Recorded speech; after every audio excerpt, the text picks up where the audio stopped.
жылатпағаның үшін, рухымды құлатпағаның үшін рахмет әке.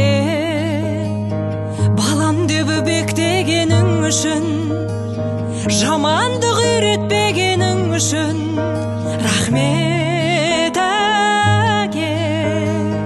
Қорғансыз тастамағаның үшін, ниетті ластамағаның үшін рахмет әке. Ең жақсы адам болғаның үшін, адамнан адал болғаның үшін рахмет әке. Әкең деп айтатын ана, әкең деп айтатын адам барға да шүкір. Әкемнің раббысы болған, әлемнің раббысы болған Аллаға шүкір.